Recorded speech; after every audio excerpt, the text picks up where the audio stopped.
ओम शांति, नमस्कार, स्वागत है आप सभी का आज के इस प्रोग्राम में। आशा करूँगा आप बिल्कुल हेल्दी, वेल्दी और हैप्पी होंगे। आइए आपकी खुशी को बढ़ाने के लिए आज हमारे साथ विशेष मेहमान जिन्हें आप स्क्रीन पर देख रहे हैं, बीके योगेश जी हैं हमारे साथ और आप ब्रह्मा कुमारी ईश्वरीय विश्वविद्यालय में 20 सालों से सरेंडर रूप में अपनी सेवा देते हैं। राजयोगा मेडिटेशन एक्सपर्ट है, लाइफ कोच हैं आप, मोटिवेशनल स्पीकर हैं, सिंगर भी हैं, यूट्यूबर भी हैं, राइटर भी हैं और 65,000 सब्सक्राइबर आपके प्रोग्राम के हैं और 30,000 फेसबुक के फॉलोअर भी है और 13,000 लोग आपको फॉलो करते हैं। ज्ञान अमृत में कई लेख भी आप प्रकाशित कर चुके हैं। स्कूल कॉलेजों में युवाओं के लिए आप कार्यक्रम देते रहते हैं और बहुत सारे लोगों को टेंशन, डिप्रेशन से मुक्ति दिला रहे हैं। और 3-4 साल आप अलग-अलग मधुबन में भी, गॉडलीवुड में और मीडिया में, टीवी चैनलों पर भी आपने सेवा दी है अपनी। तो बीके योगेश भाई जी बहुत-बहुत स्वागत है आपका इन चंद तालियों के साथ। ढेर सारी शुभकामनाएँ। जी। आइए बीच हमारे साथ योगेश जी बहुत-बहुत स्वागत है। कैसे हैं आप? बहुत अच्छे हैं भाई जी, आप कैसे हैं? बढ़िया, बढ़िया। तो रिया जी आपका भी बहुत-बहुत स्वागत है, रिया राठौड़। मैं चाहूँगा कि आप एक सुंदर गीत के साथ भाई जी का स्वागत करें।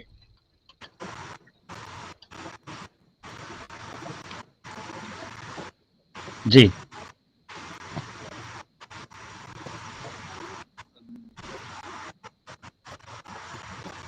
रिया मेरी आवाज़ आ रही है रिया आपको? आवाज फट रही है। हाँ, अच्छा। अभी आ रही है क्या? हाँ, अब आ रही है। ठीक है। आप गाइए एक गीत स्वागत में। मैं जी, कि क्या सुनाएँगे कुछ? अच्छा, आपको तो वो विशेष रूप से कुछ अपने अनुभवों को साझा कीजिए 1 मिनट के लिए। आप क्या करते हैं थोड़ा-सा बताइए? मेरा नाम रिया राठौर है। मैं 18 साल की हूँ और मैंने इसी साल 12th पास की है जी, और मैं आगे सीए फाउंडेशन की प्रिपरेशन कर रही हूँ और मैं बहुत बाबा के ज्ञान से 2017 से जुड़ी हुई हूँ। जी। चलिए बहुत अच्छी बात आपने बताया। बहुत-बहुत शुभकामनाएँ आपको, मंगल कामनाएँ करते हैं और योगेश भाई को आप सभी के साथ जोड़ना चाहूँगा। योगेश भाई स्वागत है आपका और जिस तरह से आप लोगों की सेवा में लगे रहते हैं, तो वर्तमान समय को देखते हुए आप क्या बताना चाहेंगे लोगों के लिए?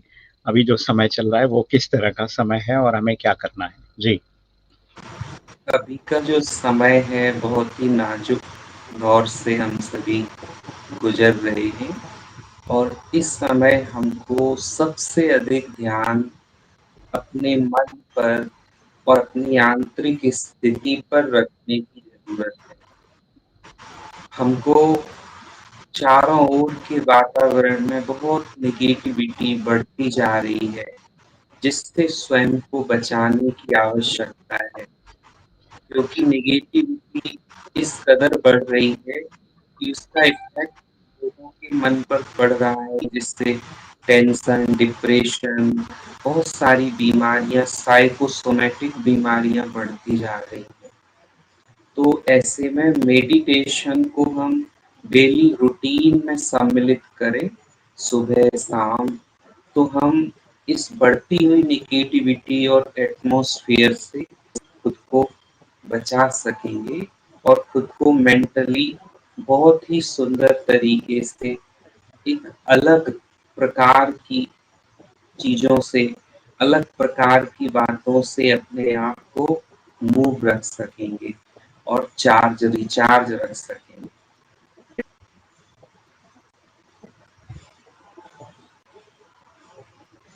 जी।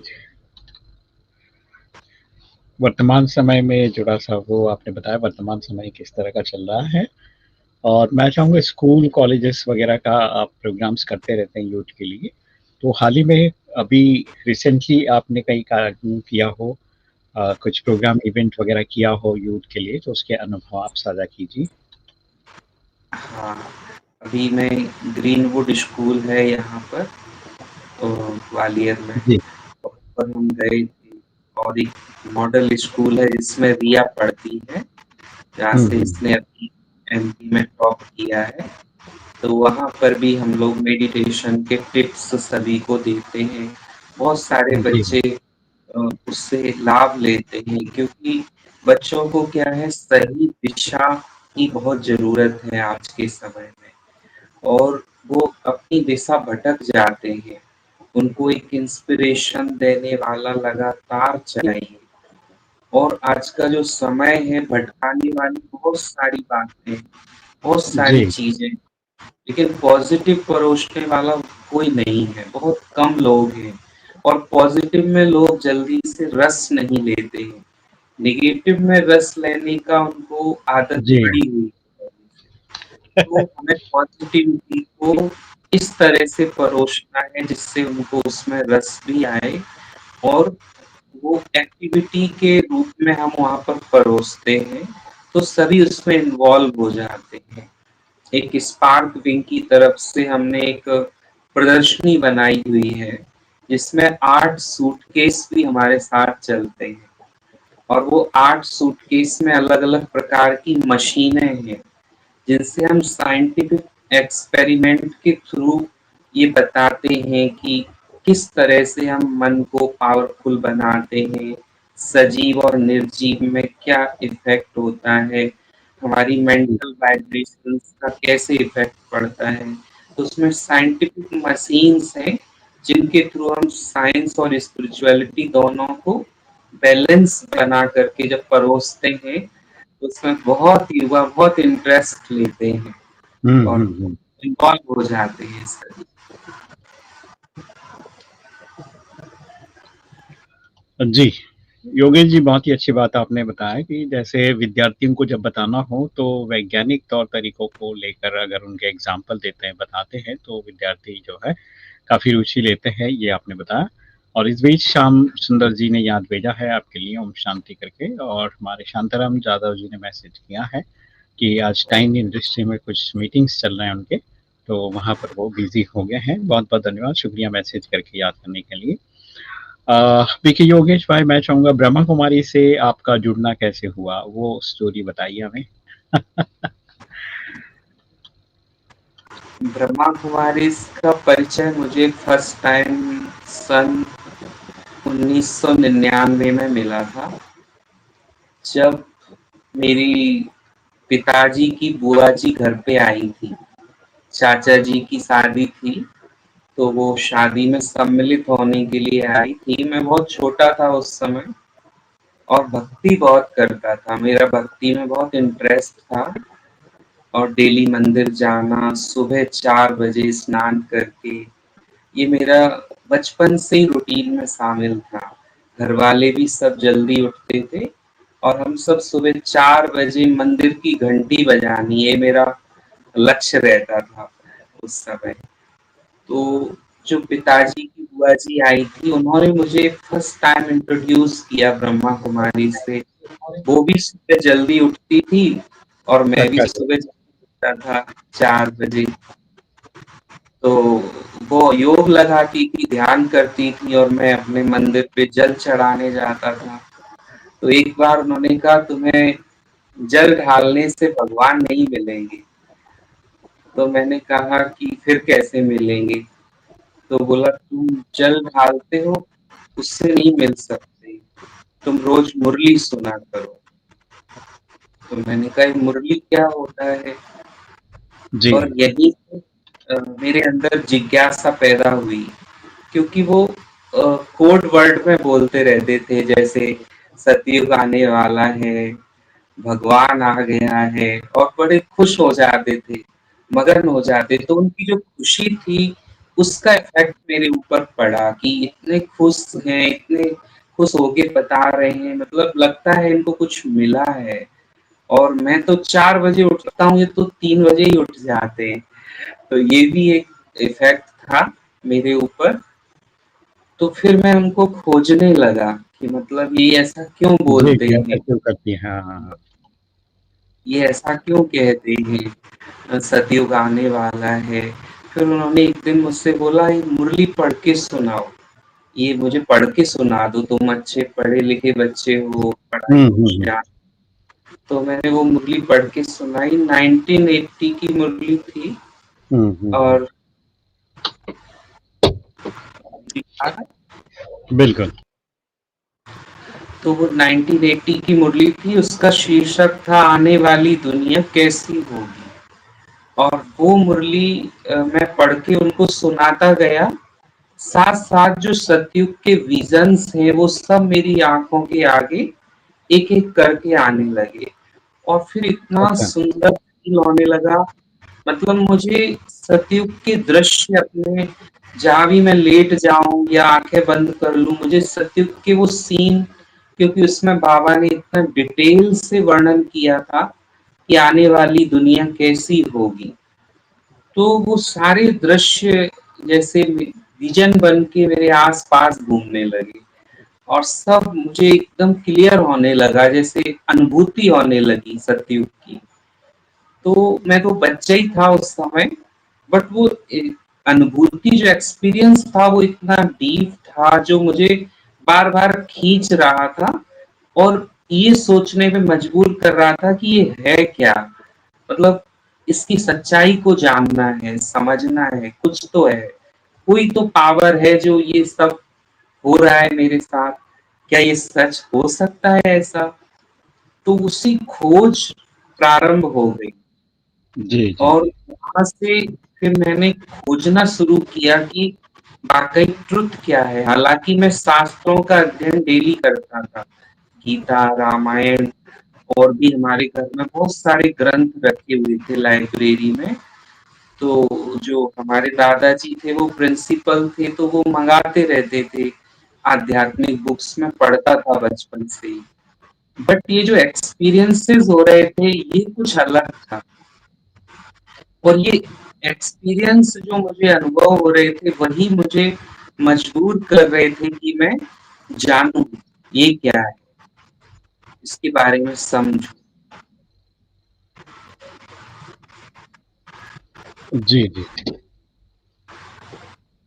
चलिए, काफ़ी अच्छी बात है आपने बताया योगेश जी। आशा करूँगा हमारे सभी श्रोताओं को भी अच्छा लग रहा है। और यहाँ पर एक बात मैं पूछना चाहूँगा, जैसे कि आप कोरोना के टाइम पे काफ़ी जो है 30,000 घरों में अपने सैनिटाइज़ेशन वगैरह किया, उसके लिए आपको सम्मानित किया गया।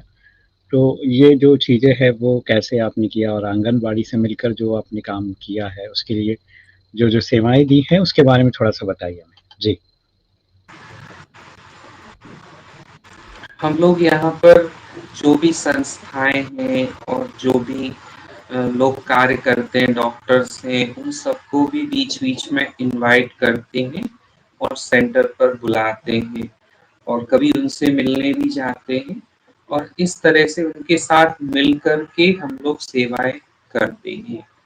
वो हीलिंग का जो फिजिकल प्रोसेस है उसमें वो डॉक्टर्स हमारी मदद करते हैं, और हम लोग मेंटली उनको सकाश देना, योग के प्रयोग करना, क्योंकि हम लोग स्पार्क विंग से भी जुड़े हुए हैं।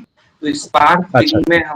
हम जो भी एक्सपेरिमेंटल प्रयोग सिखाए जाते हैं उनको हम उनके ऊपर प्रयोग करते हैं, जी, जी। रिलैक्सेशन और हीलिंग प्रोसेस। तो उससे क्या होता है, वो मरीज बहुत जल्दी सही हो जाते हैं, और क्योंकि मेंटली जो है वो ज्यादा इफेक्ट पड़ता है। मेंटली जो व्यक्ति अच्छा हो जाता है, फिजिकली जल्दी वो ठीक हो जाता है, क्योंकि जी, जी, मन जी। का इफेक्ट 90% पड़ता है हमारी सेल्स के ऊपर।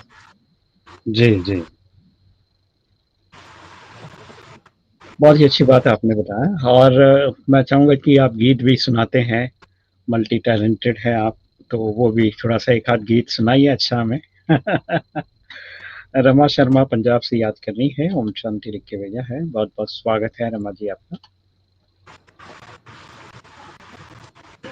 बाबा के ही गीत गाते हैं ज्यादातर, मुझे वही जी, जी, जी। सूट करता है। बाबा के प्रेम में गा लेते हैं, बाकी सिंगिंग तो ऑफिशियल सिंगर नहीं हूँ। थोड़ा एक आध कुछ सुनाइए आप फिर।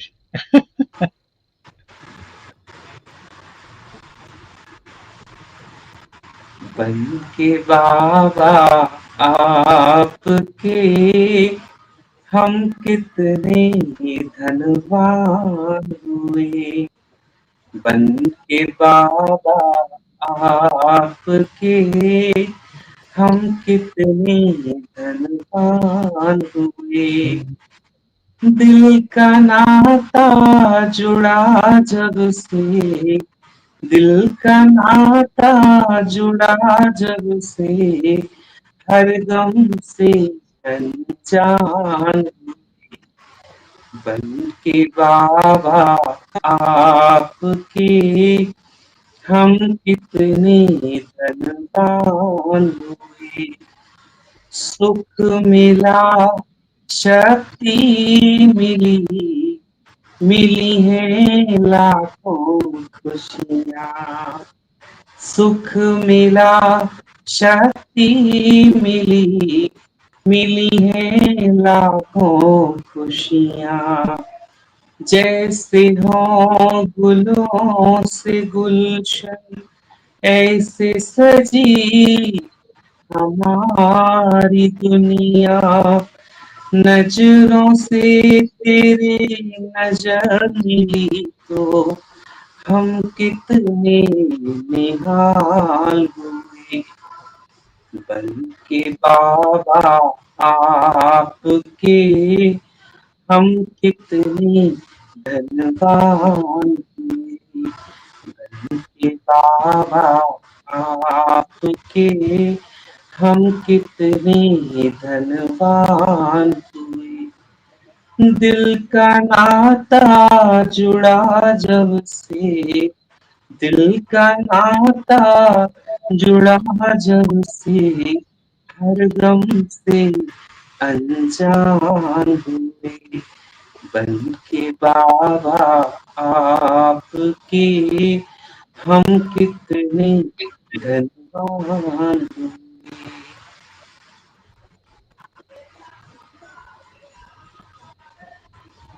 बहुत बहुत धन्यवाद, शुक्रिया आपका। बहुत ही प्यारा सा गीत आपने सुनाया, बहुत ही अच्छा लग रहा था।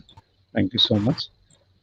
और मैं चाहूँगा कि युवाओं के लिए, जैसे कि आप काफ़ी सेवाएँ कर रहे हैं, ये विजय भाई है जो कोरोना में सेवा किया है और कल आएँगे ऐसा उन्होंने मैसेज किया है। और रमा शर्मा जी भी ओम शांति करके भेजा है, बहुत-बहुत स्वागत है आपका भी। और मैं चाहूँगा कि जैसे हमारे जीवन में योग अभी 20 साल आपका हुआ है, तो इन 20 सालों में काफ़ी उतार-चढ़ाव आपने देखा होगा। तो सबसे ज़्यादा मुश्किल दौर कब था और कैसे उससे आपने विजय पाए? वो थोड़ा-सा बताइए। मुश्किल दौर तो जीवन में आता ही है, हर किसी के जीवन में आता है, लेकिन डिपेंड करता है कि आप उसको किस तरह से लेते हैं। तो अगर मैं पर्सनली देखूं तो सन 2020 का जो टाइम था कोरोना के टाइम, उसी टाइम पर थोड़ा जो स्थिति थी वो, क्योंकि चारों तरफ एकदम सब कुछ लॉक हो गया था, तो लोगों की मनोस्थिति भी बहुत डाउन हो गई थी, फियर भी बहुत था। तो ऐसे समय पर अपनी मनोस्थिति को संभालने के लिए बहुत ही अंदर से बल की जरूरत थी। कई ब्राह्मणों की भी स्थिति डवाडोल हो रही थी, और सभी ब्राह्मण जब एक साथ भी रह रहे थे, सेंटर पर भी सब एक साथ थे, तो भिन्न भिन्न सभी के संस्कार थे, उससे सभी की जो ओरिजिनल स्थिति है वो भी सामने आ रही थी। तो ऐसे समय पर परिस्थिति तो थी, लेकिन फिर भी उस समय मैंने अपने पे फोकस किया। कई सारी बातों को जो मुझे अच्छी नहीं लग रही थी, तो वो मेरी मनोस्थिति को खराब कर रही थी, तो मैंने कहा इस पर मुझे ध्यान नहीं देना है, इग्नोर करना है। मुझे ध्यान कहाँ देना है? अपने थॉट पर, अपनी फीलिंग्स पर, अपने इमोशन पर। तो धीरे धीरे मैंने अपने ध्यान को शिफ्ट किया। जो मेरा ध्यान लोगों पे था कि वो क्या कर रहे हैं, वो क्या कर रहे हैं, वो क्या कर रहे हैं, उस सबके साथ रहते हुए मैंने प्रैक्टिस की कि कैसे अपने पे फोकस रखें, सबके साथ रहते हुए, और अपने पर भी, अपने विचारों पर, अपनी भावनाओं पर और अपनी फीलिंग्स पर, कि मैं अभी कैसा फील कर रहा हूँ, इस क्षण में मैं चेक करूं खुद को। अगर मैं लो फील कर रहा हूँ, स्ट्रेस फील कर रहा हूँ, निगेटिव फील कर रहा हूँ, डर फील कर रहा हूँ, तो इसका कारण है मेरे विचारों की क्वालिटी इस समय जी। ठीक नहीं, मुझे उसको चेंज करना पड़ेगा।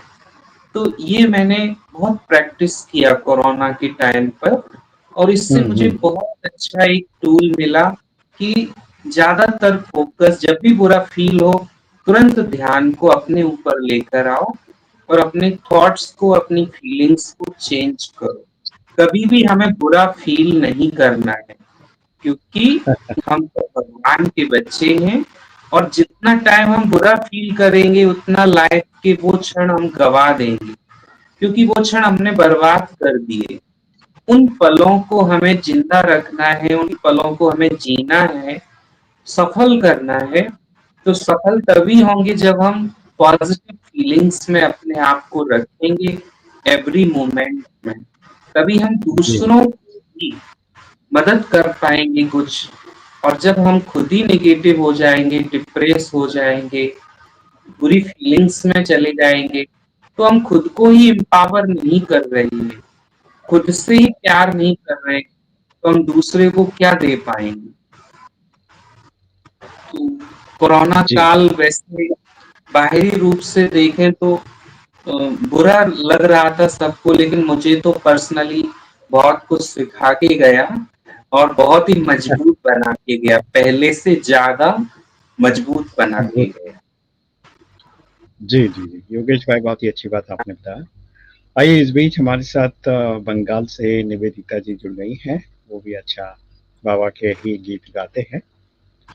निवेदिता जी, स्वागत है आपका। कैसे हैं? ठीक हूँ भाई जी, आप कैसे? बढ़िया, बढ़िया। और सुनाइए सुंदर सा गीत योगेश भाई के स्वागत में। ओके। ये मत कहो खुदा से मेरी मुश्किलें बड़ी है, इन मुश्किलों से कह दो मेरा खुदा बड़ा है। आती है आधी तो कर उनका खैर मकदम, आती है आधी तो कर उनका खैर मकदम, खुदा से ही तो लड़ना तुझे। ओम शांति। जी, जी, जी। शुक्रिया, बहुत-बहुत धन्यवाद निवेदिता जी। आइए आगे बढ़ते हैं, और मैं चाहूँगा कि रिया जिस तरह से अभी पढ़ाई कर रही हैं, तो रिया क्या बनना चाहते हैं आप? अपने बारे में थोड़ा-सा बताइए हमें।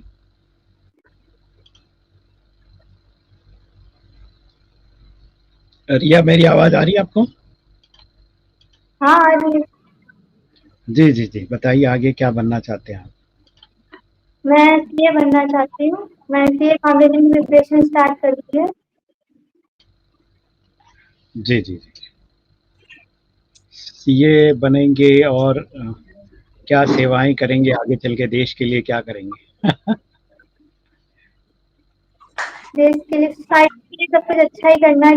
बाबा की सेवा करनी है सबसे मेन तो। चलिए, बहुत बढ़िया, बहुत बढ़िया। रिया ने अभी मध्य प्रदेश में 8वां स्थान प्राप्त किया है, क्या बात है, क्या बात टॉप टॉप 10 में 12th है। Top class. 10। चलिए, बहुत-बहुत शुभकामनाएँ आपको, रेडियो मधुबन की ओर से बधाई हो आपको। मुझे लगता है ये स्क्रीन पे फ़ोटो जो है वो आप ही का है। है ना? ये आप। और ये रोज मेडिटेशन करती है, बाबा का मेडिटेशन डेली करती है। अच्छा, अच्छा, अच्छा। बहुत बढ़िया। अ, चलिए योगेश भाई, फिर से मैं जोड़ना चाहूँगा आपको।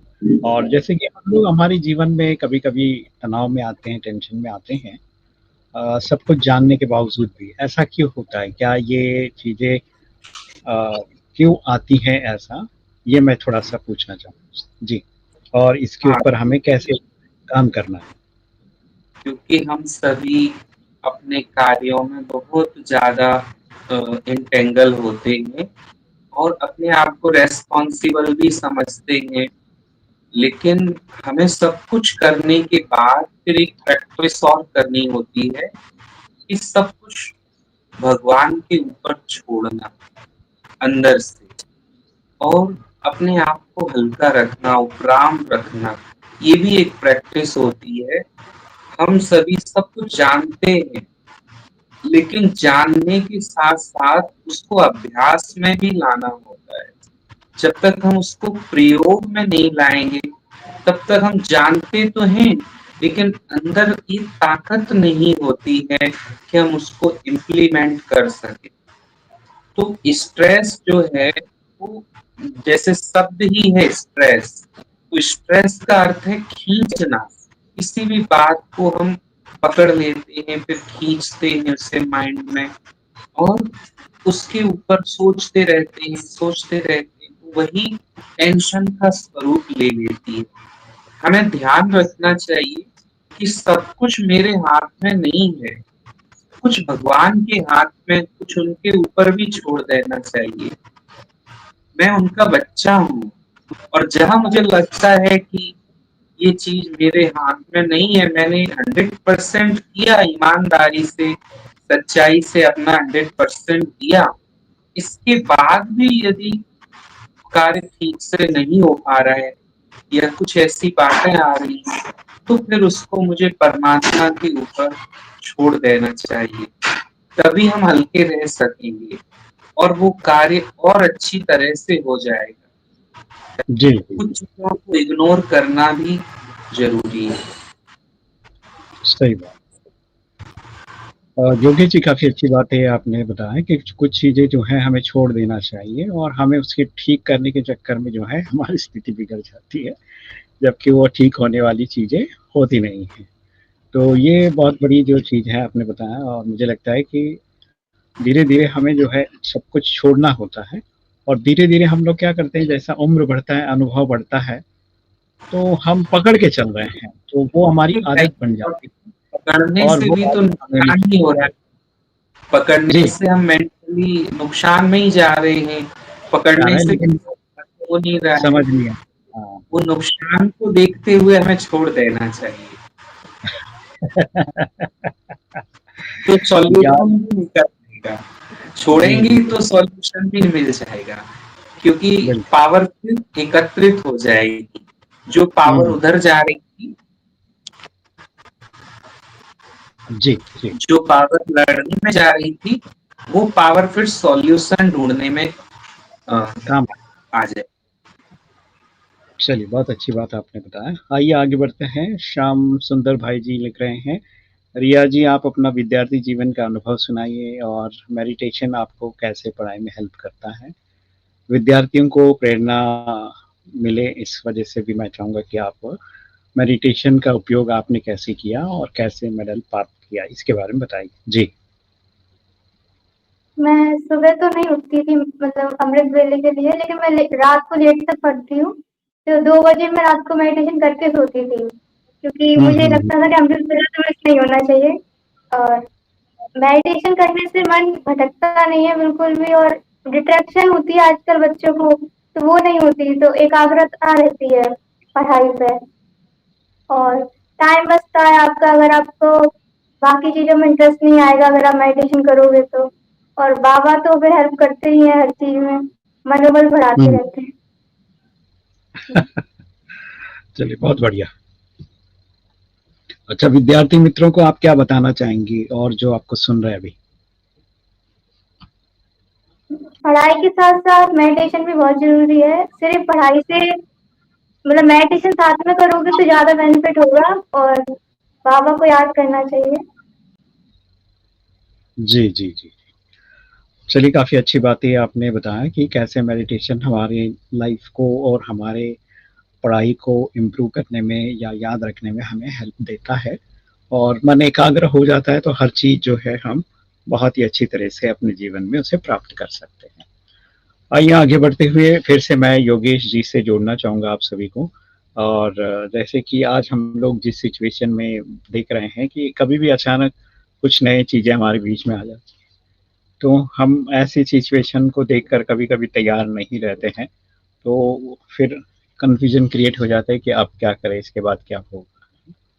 तो ऐसे क्राइसिस वाले सिचुएशन को आप कैसे अपने मन को कैसे इसमें तैयार रखें? कैसे हम अपने मन को क्या शिक्षा दें, क्या समझ दें, जिससे हमें जो है हर परिस्थिति में अपने आप को संबल समझें और आगे बढ़ने के लिए हम तैयार रहें?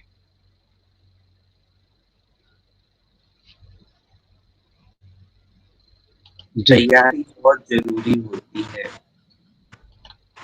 तो ये जीवन है, जीवन में संघर्ष है और इस संघर्ष में जब परिस्थिति आएगी उस समय हम तैयार नहीं हो सकते हैं। हमें डे टू डे लाइफ में प्रतिदिन कुछ ऐसा करना होगा जिससे कि हम चुनौतियों का सामना करने के लिए प्रिपेयर रह सकें। तो डेली का जो ध्यान है, मेडिटेशन है और डेली का जो ज्ञान का चिंतन है, मनन है, श्रवण है, ये हमें प्रिपेयर कर देता है, तैयार कर देता है। परिस्थिति तो चुनौती तो अचानक ही आनी है और आती भी है, लेकिन अगर हमारी डेली की प्रिपरेशन होती है तो जब परिस्थिति आती है तो हम पहले से ही तैयार होते हैं, क्योंकि रोज रोज हमने बूंद बूंद से ही अपने स्तर को ऊपर उठाया, अपनी मनोस्थिति को श्रेष्ठ और उच्च बनाया है। तो उसका इम्पैक्ट फिर हम चुनौतियों का सामना कर पाते हैं सहज भाव से। और आप सोचें कि उसी टाइम पे एकदम से हम शक्तिशाली हो जाएंगे, तो ऐसा संभव नहीं है। उस टाइम पे परिस्थिति हमें तोड़ सकती है, परिस्थिति हमारे लिए बहुत बड़ा चैलेंज बन सकती है। पर रोज रोज अपने को एम्पावर करेंगे थ्रू ऑफ मेडिटेशन, तो हमें उस समय भी कठिन नहीं लगेगा और हम सहज में ही पार हो सकते हैं। जी, जी, जी। कुछ यात्राओं के अनुभव साझा कीजिए हमारे साथ। आप ब्रह्मा कुमारी से जुड़कर किस तरह से अपनी यात्राओं के बारे में कुछ खास चीज़ों को देखा हो, अनुभव किया हो? यात्रा मतलब आपकी यात्रा साथ कहीं आप चले गए हो, कुछ चीज़ें आपने नहीं देखने को मिला है आपको? वैसे तो कई जगह जाना हुआ है जी, जी। अलग-अलग स्थानों पर, और मैंने ब्रह्मा कुमारी में बहुत कुछ चीजें ऐसी देखी जो मैंने और कहीं नहीं देखी। जैसे ब्रह्मा कुमारी की सच्चाई ने मुझे बहुत प्रभावित किया। ब्रह्मा कुमारी की पवित्रता मैंने जितना भी अभी घूमा है बचपन से अभी तक, पर ऐसा पवित्र स्थान मैंने अभी तक कहीं नहीं देखा जैसा हमारा मधुबन है, माउंट आबू है। और जितना यहाँ पर शालीनता है, प्रेम है और सभी भगवान से प्रेम जो करते हैं, हालांकि दुनिया में भी लोग भगवान से प्रेम करते हैं, पर यहाँ पर जो सेवा भाव है, त्याग भाव है, ये सारी चीजें ब्रह्मा कुमारी को और जगह से अलग बनाती है। ब्रह्मा कुमारी के अंदर सभी परमात्मा के प्रति समर्पण भाव जो है वो हमने इस तरह से और कहीं नहीं देखा। तो ब्रह्मा कुमारी यही कारण इतने कम समय में इतना पॉपुलर हो रहा है और लोग पसंद कर रहे हैं, इतने सारे लोग जुड़ते जा रहे हैं और दिन दूनी रात चौगनी वृद्धि होती जा रही है। उसके पीछे ये वैल्यूज हैं, उसके पीछे जीवन मूल्य है, जो पहले मैं किताबों में पढ़ता था, कहानियों में पढ़ता था, वो वैल्यूज मैंने यहाँ लोगों की व्यक्तिगत जीवन में ऑब्जर्व की, देखी। और जो कभी सपना होता था कि हम सभी देवी देवताओं की पूजा करते हैं, कभी ये सोचा नहीं था कि उनकी क्वालिटीज मैं अपनी लाइफ में भी लेके आ सकता हूँ। लेकिन यहाँ पर हम वो सब सीखते हैं कि कैसे देवी देवताओं की सिर्फ पूजा ही नहीं, देवी देवताओं के अंदर जो क्वालिटीज हैं, जो वैल्यूज हैं, उनको हम अपनी डे टू डे लाइफ में ला करके अपने जीवन को दिव्य और उत्कृष्ट बना सकते हैं और जी सकते हैं। ये बहुत ही यूनिक चीजें हैं। ब्रह्मा कुमारीज भी एक विशाल सागर की तरह है। उसके अंदर आप जितने जाओगे आपको उतने ही गहरे रत्न हीरे मोती मिलते हैं। ऊपर से देखने से कुछ और दिखेगा, लेकिन समंदर की गहराई में जब कोई उतर जाता है तो वहां से रत्न मिलते हैं। तो ब्रह्मा कुमारीज भी इस तरह का भगवान का इंस्टीट्यूशन है, जिसमें आप जितना गहराई में जाते हैं आपको जो चाहिए वो तो मिलता ही है, साथ साथ कुछ एक्स्ट्रा बोनस भी मिल जाता है जो आपकी लाइफ में चार चांद लगा देता है और आपका जीवन बहुत ही सुंदर संपूर्णता की ओर, सच्चाई की ओर, स्पष्टता की ओर जाता है और जीवन के अंदर क्लैरिटी आती है। जीवन का पर्पस ऑफ लाइफ सही तरह से पता चल जाता है। तो ब्रह्मा कुमारी इसको हम जितना देखते हैं उससे वो कहीं आगे की चीज है और यही चीजें प्रमाणित करती हैं कि यहाँ पर परमात्मा अपना कार्य कर रहे हैं और परमात्मा के माध्यम से ही यहाँ पर बहुत सारे कार्य चल रहे हैं एक साथ और इतने सारे लोग संगठित होकर निमित्त होकर उसको संभाल रहे हैं। तो आप जितना नजदीक आएंगे उतना पाते जाएंगे। बहुत बहुत धन्यवाद, शुक्रिया योगेश जी, बहुत ही अच्छी बातें आपने बताया। और आखिरी में एक संदेश के रूप में आपके अपने जीवन में ब्रह्मा कुमारी से जुड़ने के बाद क्या क्या परिवर्तन आया वो बताइए जी। जी, ब्रह्मा कुमारी से जुड़ने से पहले मैं निगेटिव सोचता था, ब्रह्मा कुमारी के बारे में ही निगेटिव सोचता था, और भी सोचता था। तो धीरे धीरे वो सारी नेगेटिविटी मेरी दूर होती गई क्योंकि मैं नजदीक आया। मैंने कहा जब तक मैं अपनी आंखों से नहीं देखूं, जब तक मैं किसी की कही हुई बातों पर बिलीव नहीं करता, मुझे खुद एक्सपीरियंस करना है। और धीरे धीरे मेरी सारी मेंटल नेगेटिविटी दूर हुई।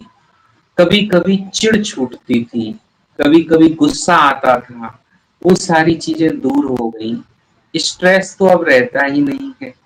और पहले मैं बहुत सीरियस रहता था, हर चीज को सीरियस ले लेता था और कभी मेरे चेहरे पर मुस्कान नहीं देखी लोगों ने शुरू में। लेकिन ब्रह्मा कुमारी से जुड़ने के बाद मैं सहज होना सीखा। मैंने सरल सहजता क्या होती है। पहले मैं ग्रंथ पढ़ता था तो मुझे ईगो आ जाता था, मतलब मैं देखो कितने श्लोक याद हो गए मुझे, कितने गीता के अध्याय याद हो गए, ये इतने दोहे पढ़ता हूँ, मैं तो इतनी पूजा करता हूँ, मैं तो भगवान का बहुत प्रिय हूँ। ये ईगो रहता था और मैं ईगो को जी आज मैंने ईगो को पहचाना। यहाँ आने के बाद ईगो को पहचाना कि ईगो क्या होता है रियल में, और उसको मैंने जीतने का प्रयास किया, अभी भी चल रहा है। और जी इसके अलावा जो भी मन के अंदर विचलन होता है, एक स्थिरता नहीं रहती है, फ्लक्चुएशन रहता है, वो मन को स्ट्रेस फ्री करके स्थिर कैसे करें, ध्यान के द्वारा परमात्मा का एक्सपीरियंस कैसे करें, वो मैंने यहाँ पर सीखा। पहले मैं काम भी करता था तो बहुत लेजी होकर के करता था। अपने आप को उमंग में कैसे रखें, काम के लिए अपने आप को खुद को मोटिवेट कैसे करें, वो मैंने यहाँ पर सीखा। मैंने यहाँ पर सीखा कि लाइफ सिर्फ अपने लिए ही नहीं है, दूसरों को भी कुछ देकर जाना है। अपने लाइफ का जो समय है, जो आपने कौशल सीखा है, वो आपको औरों को भी देख करके जाना है। अपने जीवन को सुंदर और श्रेष्ठ बनाना है। अपने बंधनों को कैसे काटना है, जो भी बंधन है, कई प्रकार के मेंटल बंधन होते हैं, फिजिकल बंधन होते हैं, रिलेशंस में बहुत प्रॉब्लम्स होती है। ये सारी चीजें मैंने ब्रह्मा कुमारी से सीखा कि कैसे अपने लोभ पर विजय पानी है। लोभ भी बहुत होता है। मैं पहले सोचता था मुझे आईपीएस बनना है, उसकी तैयारी कर रहा था। फिर इंजीनियरिंग कॉलेज में सारे दोस्त जा रहे थे, तो इंजीनियरिंग कॉलेज में दाखिला ले लिया। पढ़ाई में अच्छा था, तो बहुत सारी आकांक्षाएं और उम्मीदें अपने आप से भी चलती रहती थी।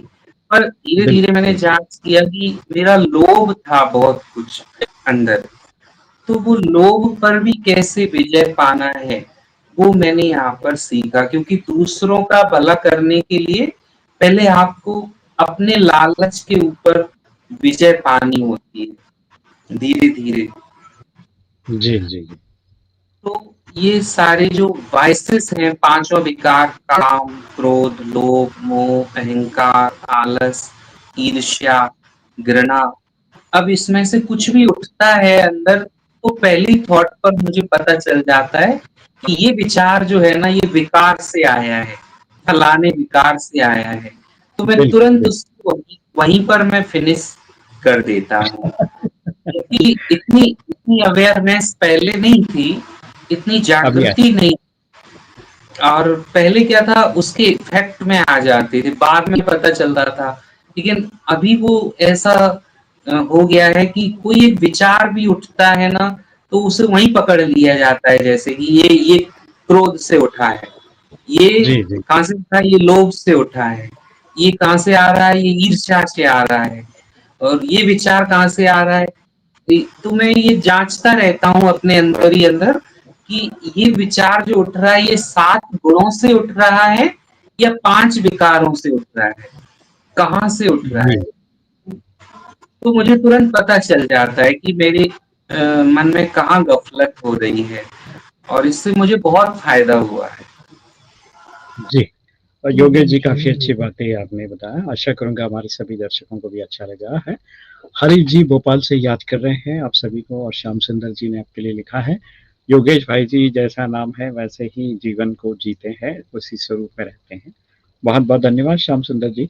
हरीश जी लिखते हैं, ब्राह्मण मीन्स नॉलेजेबल और एंटिटी फियरलेस पर्सनालिटी, ऐसा उन्होंने लिख के भेजा। बहुत बढ़िया लिखा है, धन्यवाद हरीश जी, थैंक यू सो मच। चलिए मित्रों, आज के इस एपिसोड में जहां हमने योगेश जी के सुंदर अनुभवों को सुना, और आशा करूंगा उनके जीवन से आपको भी प्रेरणा मिला होगा कि योगी जीवन से हम अपने मन को, अपने मन के गुण और विकार दोनों को समझ सकते हैं, और साथ में आत्मा के निजी गुण को भी समझ लेते हैं। तो इस वजह से हमें जो है कहीं भी कुछ नेगेटिव आ जाता है तो उसे कैच करना या उसको ट्रैप करना आसान हो जाता है। और वो चीज़ें जब आप मेडिटेशन लगातार करते हैं, प्रैक्टिस करते हैं, अच्छे लोगों के संग में रहते हैं, तो उसका असर आपको मिलता है। तो आप धीरे धीरे आप दूसरों को देखना छोड़ देते हैं और खुद को देखना शुरू कर देते हैं, और खुद के अंदर के जो विकार हैं उसको आप निर्विकार करने की कोशिश करते रहते हैं, जैसे योगी जी कर रहे हैं। तो चलिए, आज के इस एपिसोड में बस इतना ही। बहुत ही सुंदर अनुभव सुनाने के लिए योगेश जी आपके लिए फिर से एक बार बहुत बहुत शुभकामनाएं, मंगल कामनाएं करते हैं के लिए।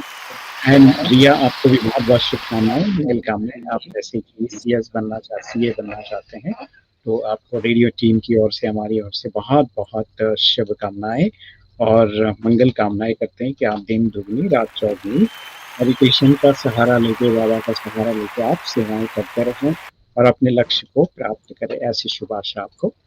चलिए मित्रों, आशा करूंगा कि आप सभी को आज के इस एपिसोड से बहुत कुछ सीखने को मिला होगा। तो सीखते रहें, आगे बढ़ते रहें और मुस्कुराते रहें। सलाम, नमस्ते, खमा गणिता, शांति।